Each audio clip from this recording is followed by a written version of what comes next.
কুল বিফাদলিল্লাহি ওয়া বিরহমাতিহি ফাবিযালিকা ফালইফরাহু হুয়া খায়রুম মিম্মা ইয়াজমাউন। আল্লাহ তাআলা বলেন, জানো কোরআন কি জিনিস? বলে কোরআন হলো আল্লাহ তাআলার ফজল আর রহমত। সুবহানাল্লাহ। তুমি যে কোরআনওয়ালা হয়েছ, আপনি যে কোরআনওয়ালার বাবা হয়েছেন, আর এরা যে কোরআনওয়ালা হয়েছে, আর কেউ কেউ কোরআনওয়ালার উস্তাদ হয়েছে, কেউ কেউ কোরআনওয়ালার বাবা হয়েছে, আল্লাহ তাআলা বলেন এটা শুধুই আমার ফজল আর রহমত। সুবহানাল্লাহ। আল্লাহ তাআলা বলেন পৃথিবীতে যদি খুশি হওয়ার কিছু থাকে তো কোরআন আছে খুশি হওয়া। সুবহানাল্লাহ বলেন, কুল বিফাদলিল্লাহি ওয়া বিরহমাতিহি ফাবিযালিকা ফালইফরাহু। তোমরা খুশি হতে পারো যে তোমরা কোরআনওয়ালা হয়েছে। সুবহানাল্লাহ। কে বলেন? আল্লাহ তাআলা। এবং তোমরা চূড়ান্ত খুশি হবা জান্নাতে। এরপরে আল্লাহ তাআলা বলেন, জানো কোরআন কি জিনিস? হুয়া খায়রুম মিম্মা ইয়াজমাউন। ইয়াজমাউন শব্দের অর্থ হলো জমা করে, একত্রিত করে। ইয়াজমাউনের ফাইল কি, সাবজেক্ট কি, কর্তা কি? আল্লাহ তাআলা বলেন হুয়া খায়রুম মিম্মা ইয়াজমাউন। পৃথিবীতে যত মানুষ ছিল, যত মানুষ আছে, যত মানুষ আসবে, সকলে মিলে যদি সম্পদ জমা করে যে পরিমাণ হবে, কোরআনে কারীম তার চেয়েও দামি। আমাদের যাত্রাবাড়ির শায়েখ বলেন হুয়া খায়রুম মিম্মা ইয়াজমাউন। এই আয়াত হাজী সাহেবের ছেলে কুয়েত থেকে হাফেজ হয়েছে। কুয়েত থেকে হাফেজ হয়েছে হাজী সাহেবের ছেলে। তো কুয়েত সরকার তাকে সার্টিফিকেট দিচ্ছে। ওই সার্টিফিকেটের উপরে এই আয়াতটা লেখা আছে। দেখছেন না আপনি? আপনি দেখছেন না? এটার মধ্যে লেখা আছে। আপনার ভূতের সার্টিফিকেটের মধ্যে একটা লেখা আছে হুয়া খায়রুম মিম্মা ইয়াজমাউন। সারা পৃথিবীতে যত মানুষ ছিল, যত মানুষ আছে, যত মানুষ আসবে, সকলে মিলে সম্পদ জমা করলে যে পরিমাণ দামি হবে, আল্লাহ তাআলা বলেন কোরআন তার চেয়েও দামি। আমাদের যাত্রাবাড়ির শায়েখ বলেন পুরো কোরআন তার চেয়ে দামি। শুধু এটা শব্দ নয়, বলকে এক পৃষ্ঠা তার চেয়ে বেশি দামি। হয়তো বলেন যে এক পৃষ্ঠা তার চেয়ে বেশি দামি, না না, এক আয়াত তার চেয়ে বেশি দামি। হুয়া খায়রুম মিম্মা ইয়াজমাউন। পৃথিবীতে যত মানুষ ছিল, যত মানুষ আছে, যত মানুষ আসবে, যত মানুষ যত সম্পদ সঞ্চয় করে, একত্রিত করে, সারা পৃথিবীর সব মানুষ মিলে যদি একসাথে জমা করে, দুনিয়াতে একটা সুন্দর টাওয়ার আছে, আপনারা শুনে থাকবেন, দুবাই, বুরুজ দুবাই, শুনছেন কেউ? বুরুজ দুবাই শুনছেন? বুরুজ খলিফা শুনছেন কেউ? হাজী সাহেবের বুরুজ খলিফা হাজী সাহেবের ফ্ল্যাট আছে। কি আছে? হাজী সাহেবের ফ্ল্যাট আছে বুরুজ খলিফা। যদি পৃথিবীর প্রতিটা মানুষের একটা একটা বাড়ি হইতো, আর প্রত্যেকটা বাড়ি হইতো বুরুজ দুবাই, বুরুজ খলিফা, আচ্ছা যে পরিমাণ হইতো, কোরআনওয়ালার এক আয়াতের দাম তার চেয়ে শ্রেষ্ঠ। এটা কেমনে আপনি বলবেন? কি কোন ভাষা আপনি বলবেন? হুয়া খায়রুম মিম্মা ইয়াজমাউন। সারা পৃথিবীর সমুদয় সম্পদের চেয়ে কোরআনওয়ালার এক পৃষ্ঠা তার চেয়েও বেশি দাম। এ কোরআন কি জিনিস? ইন্না হাযাল কুরআন ইয়াহদি লিল্লাতী হিয়া আকওয়াম ওয়া ইউবাশশিরুল মুমিনিনা আল্লাযীনা ইয়া'মালুনাস সালিহাত আন্না লাহুম আজরান হাসানা। আল্লাহ তাআলা বলেন কোরআন কি জানো? কোরআন হলো কোরআনওয়ালাকে হাতে ধরে জান্নাতে পৌঁছে দেয়। বলেন কোরআনওয়ালাকে কি হাতে ধরে জান্নাতে পৌঁছে দেয়। এটা কিসের তরজমা? ইয়াহদির তরজমা আমি করলাম, যে কোরআনওয়ালাকে হাতে ধরে জান্নাতে পৌঁছে দেয়। সুবহানাল্লাহ। বলে কোরআন এমন এক রাস্তা দেখা, যে রাস্তার তিনটা সিফাত আছে। এক নাম্বার সিফাত হলো এটা সহজ, দুই নাম্বার হলো সংক্ষিপ্ত, আর তিন নাম্বার হলো নিরাপদ। সুবহানাল্লাহ বলেন। বলেন সহজ, সংক্ষিপ্ত, নিরাপদ। আপনি এখান থেকে আপনার বাসা যাবেন, তো বাসার একটা রাস্তা আছে 2 কিলোমিটার, লেকিন একদম বেশি ভাঙ্গা, তা আপনি বলবেন এটা দিয়ে যাব না। আরেকটা রাস্তা আছে 10 কিলোমিটার, ওটা একদম ফ্রেশ, আপনি কিন্তু ওটা দিয়ে যাবেন।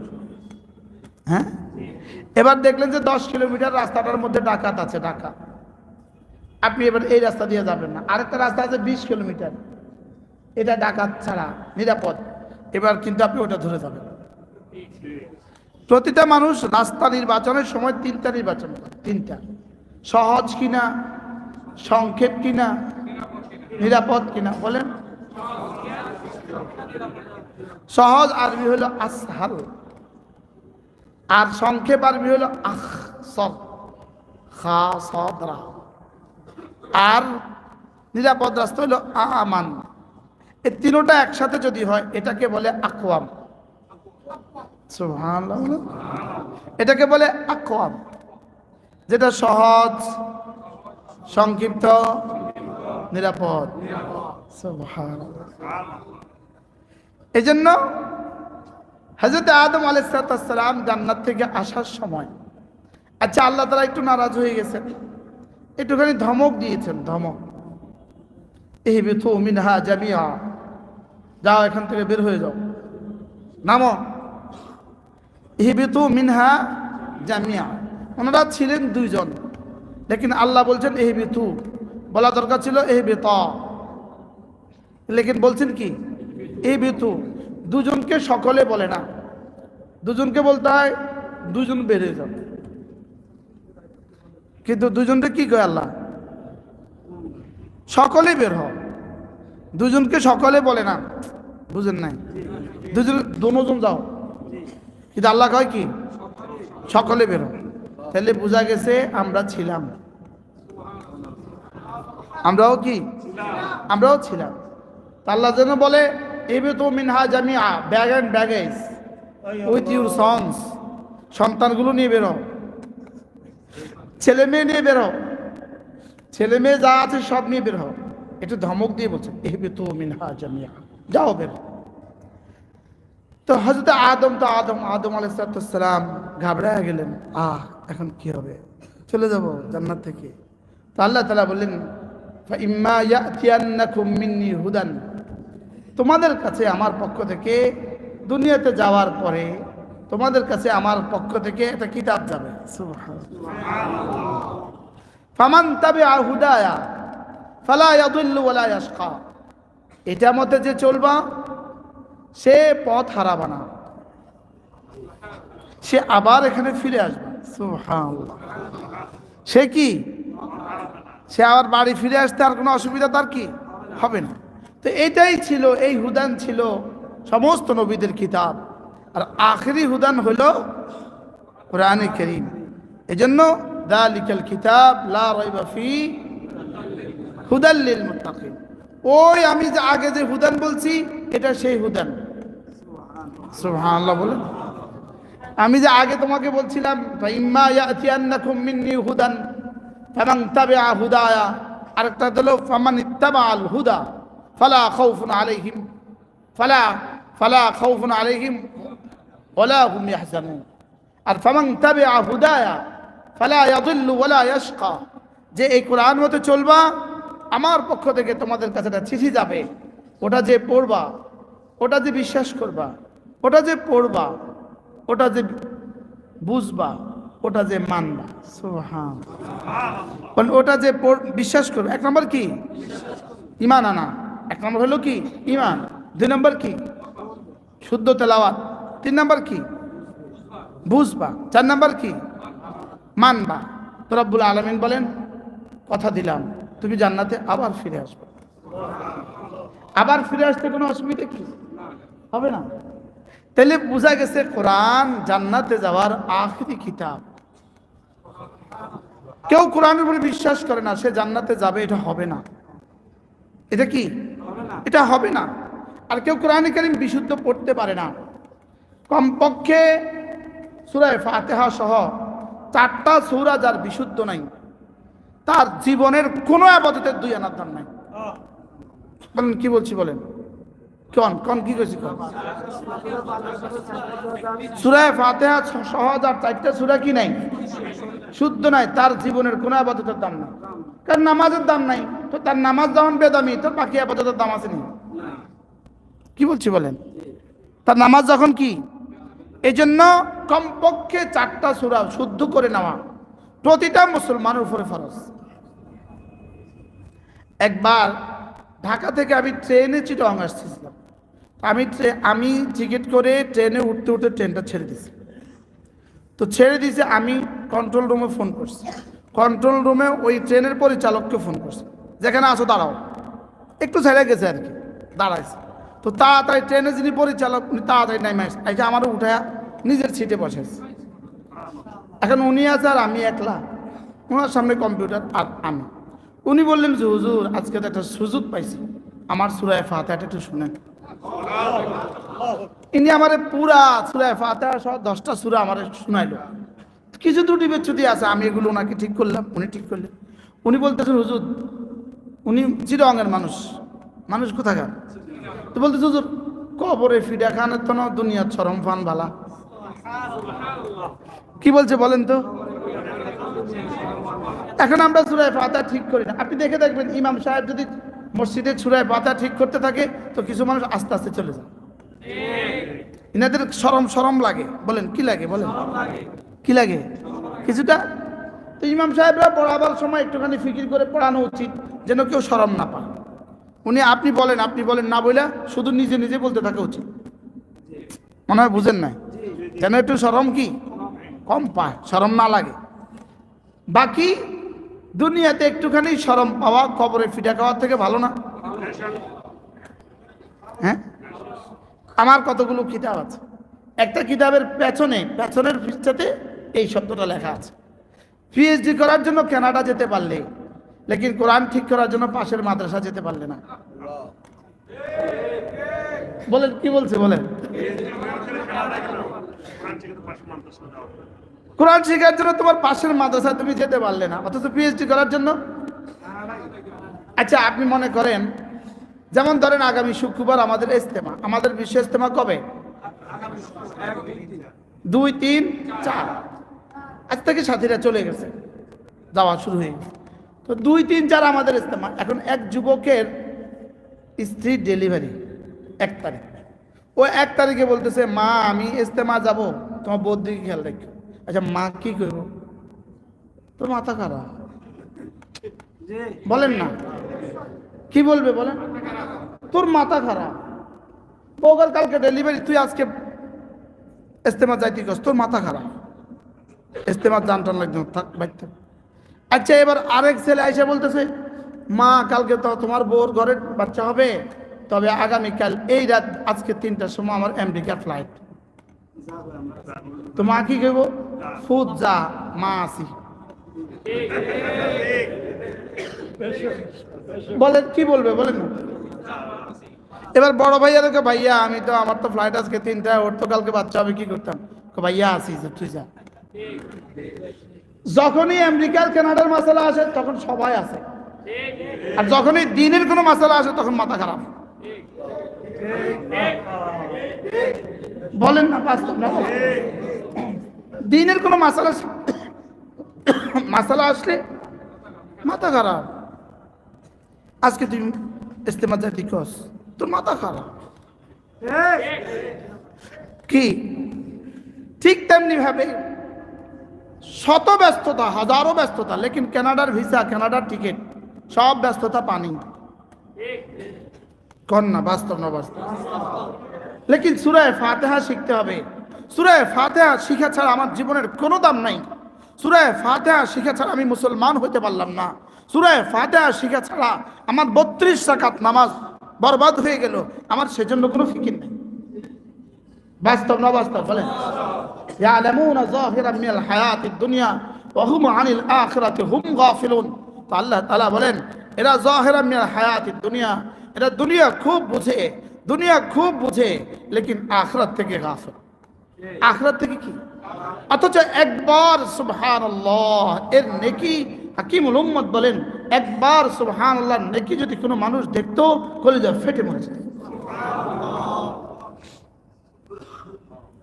কি হয় একবার কি সুবহানাল্লাহ, আবার বলেন সুবহানাল্লাহ। এখন একটা মজার বিষয় হলো, যেমন ধরেন একজনে পড়লো 1000 বার সুবহানাল্লাহ, হযরত আবু হুরায়রা রাদিয়াল্লাহু তাআলা প্রতিদিন 40,000 বার সুবহানাল্লাহ পড়তেন। কতবার? প্রতিদিন হযরত আবু হুরায়রা 40,000 বার সুবহানাল্লাহ পড়তেন।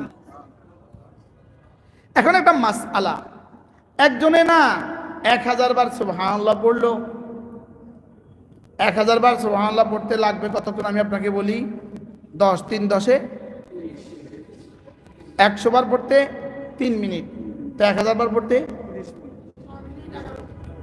30 মিনিট। 30 মিনিটে 1000 বার সুবহানাল্লাহ পড়া হয়ে যাবে। অথচ এই 30 মিনিটে দুটো পান খাওয়া শেষ হয় না। হ্যাঁ, বাস্তব না বাস্তব? দুইটা পান খাওয়া শেষ করা যায় না 30 মিনিটে, আর 30 মিনিটে 1000 বার সুবহানাল্লাহ পড়া যায়। আর একবারের দাম উহুদের চেয়েও ভারী। সুবহানাল্লাহ শব্দের অর্থ কি? আনতা মুবাররা আন জামির রাযাইল, আল্লাহ আপনি না সমস্ত দোষ ত্রুটি মুক্ত।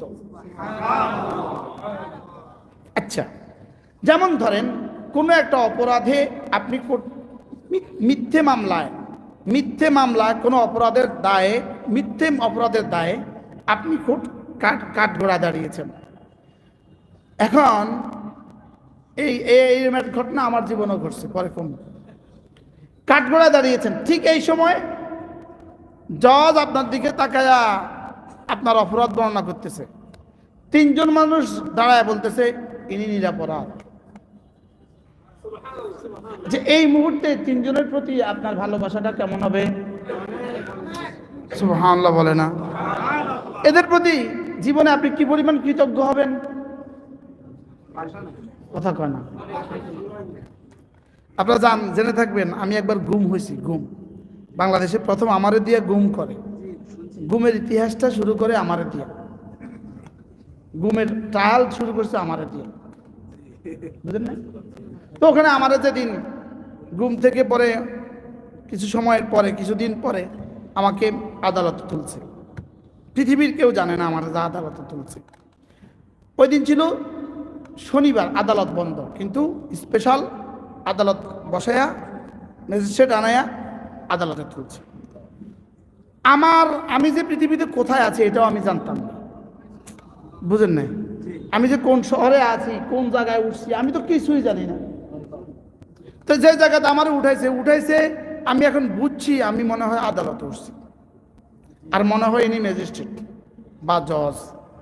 তো এমন সময় ইনি আমাকে জিজ্ঞেস করলেন, আপনার কোনো অ্যাডভোকেট আছে? আপনার পক্ষে কোনো উকিল আছে? তো এই সময় তো আমার পক্ষে কোনো উকিল নেই, মনে হয় বুঝেন নাই। এই সময় তো আমার পক্ষে কোনো কি নাই, কেউ তো জানেন, আমরা তো নিরুদ্দেশক ইতিহাস থেকে এখানে উঠেছি। ঠিক এই মুহূর্তে একজন অ্যাডভোকেট বলতেছে আমি ওনার লয়ার। আচ্ছা আপনি বলেন তো দেখি, এই লয়ারটা আমার জীবনের জন্য কি পরিমাণ মহসেন। তার সাথে কিন্তু আমার কোনো কথা নাই, আমি চিনিও না, কেউ চিন না, আমার তো কেউ নাই। এই সময় ইনি বলতেছে আমি ওনার লয়ার। ইনি আমার দিকে তাকে একটু মুস্কে হাসিয়ে দিচ্ছে, ইনি বুঝাতে চাচ্ছে আমরা কাছে গেলে আমরা কই পজিটিভ। তো আমি একটু বুঝে গেছি, আমি বুঝে গেছি না, আমাকে ভালোভাবে মহাব্বতে দাঁড়ায় গেছে। এই সময় ম্যাজিস্ট্রেট জিজ্ঞাসা করছে, ওরা বলতেছে আন্তর্জাতিক ফুলান 10 দিন রিমান্ড চাই। উনি বলতেছে সম্পূর্ণ মিথ্যে কথা। কে বলে? ওই লয়ার সম্পূর্ণ মিথ্যে কথা। ওরা বলতেছে অমুক থেকে অমুক জায়গা থেকে তার কালকে রাতে উঠে নিয়েছে। উনি কারণ ওনার উঠেছে অনেকদিন আগে। যাই হোক, আচ্ছা আপনি বলেন তো, সে যখন আমাকে বারি বলল তখন আমার কাছে কেমন লাগছে? হ্যাঁ, এবার আমি যখন সুবহানাল্লাহ বলি তো আমার রবের কাছে কেমন লাগে?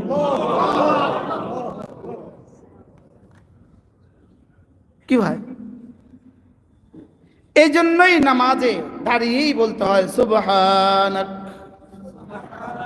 আবার রুকুতে গিয়ে সুবহানা রব্বিয়াল আযীম, আবার সিজদায় গিয়ে সুবহানা রব্বিয়াল আ'লা। দাঁড়িয়ে দাঁড়িয়ে তুমি আমার পবিত্রতা ঘোষণা দাও, রুকুতে ঝুঁকে ঝুঁকে তুমি আমার পবিত্রতা ঘোষণা দাও, আর সিজদায় গিয়ে গিয়ে তুমি আমার পবিত্রতা ঘোষণা দাও। তুমি আমাকে যত পবিত্র বলবা আমি তোমাকে তত পবিত্র করে দিব। তুমি এদিকে আমাকে পবিত্র বলতে থাকবা, ওদিকে আমি তোমাকে পাক করতে থাকবো। সাব্বাহতানি, তুমি আমাকে পবিত্র বলেছ। সুবহানাল্লাহ। পৃথিবীর সমস্ত ইহুদি আমার জন্য তাসলিস সাব্যস্ত করে, সমস্ত নাসারা আমার জন্য তাসলিস সাব্যস্ত করে, ওরা আমার জন্য দোষ সাব্যস্ত করে, আর তুমি আমাকে পবিত্র বলছো দাঁড়িয়ে দাঁড়িয়ে। সুবহানাল্লাহ। তুমি আমাকে পবিত্র বলছো ঝুঁকে ঝুঁকে, তুমি আমাকে পবিত্র বলছো জমিনে মাথা রেখে রেখে। এই জন্য উসাব্বিহুকা, কথা দিলাম আমি তোমাকে পবিত্র করে দিব।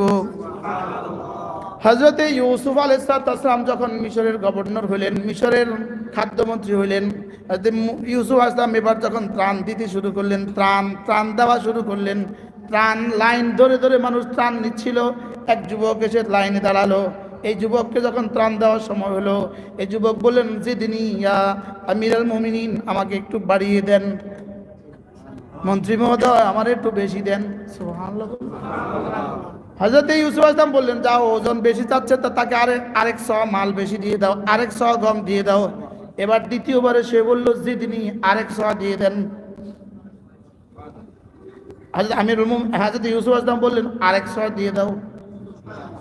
এবার বলল আরেক শ, আমাকে আরেক শ দিয়ে দেন, আরেক শ দিয়ে দেন, আরেক বাটখারা দিয়ে দেন। এবার হযরত ইউসুফ বললেন তোমাকে আর কত দিব? এবার ওই যুবক বলল লাউ আরিফতানি, যদি আপনি আমাকে চিনতেন। সুবহানাল্লাহ।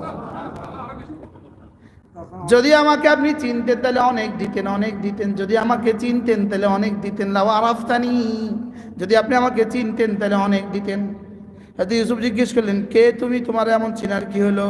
আমি ওই বাচ্চা, আমি ওই যুবক যে বাচ্চা আপনার ছোটবেলায় আপনাকে বারাত বলে সাব্যস্ত করছিলাম। যখন আজিজে মিসরের স্ত্রী জুলাইখা যখন আপনাকে পবিত্র অপবিত্রতার জেনার অপবাদ দিয়েছিল, তখন আমি বলছিলাম আপনি পবিত্র। সুবহানাল্লাহ বলো। কে বলছিল? মনে আছে আপনাদের মনে আছে এই কথা? হ্যাঁ, এক বাচ্চা কি বলছিল? যদি তার জামা পেছন থেকে ছেঁড়া হয় তাহলে সে সত্যবাদী, আর জামা যদি সামনে থেকে ছেঁড়া হয় তাহলে সে মিথ্যাবাদী। আর আজিজে মিসর দেখলো জামা পেছন থেকে ছেঁড়া। সুবহানাল্লাহ। আচ্ছা, ওই নারী সেদিন এটা কেন, ওই বাচ্চা রব্বে করিম তাকে কথা বলিয়েছেন, লেকিন সেদিন সে কেন বললো না জুলাইখা মিথ্যাবাদী ইউসুফ সত্যবাদী? এটা না বলে কেন এই হিলা করলেন? জামা সামনে থেকে ছেঁড়া হলে, সামনে থেকে ছেঁড়া হলে মিথ্যাবাদী, পেছন থেকে ছেঁড়া হলে সত্যবাদী। এটা কেন বললেন? এটা এজন্য বললেন কারোর সামনে কারোর দোষ বলতে হয় না। সুবহানাল্লাহ বলবেন। কারোর সামনে কি করতে হয় না বলেন। ওই ছেলে কি বললো? আমি ওই যুবক, আমি ওই বাচ্চা, যে বাচ্চা তোমাকে সেদিন জুলাইখার অপবাদ থেকে পবিত্র বলেছিল। আল্লাহ তাআলা এবার হযরত ইউসুফকে ওই পাঠালেন, ইউসুফ তুমি কি করছো? ওরে বেশি দিলা কি লিগা? সবারে দিছো 100, তারে দিছো 100, তারা 100 দিলা কি লিগা? আল্লাহ মাফ করে দেন, ও আমারে বারাত জাহির করছিল আমার ওর ছোটবেলায়।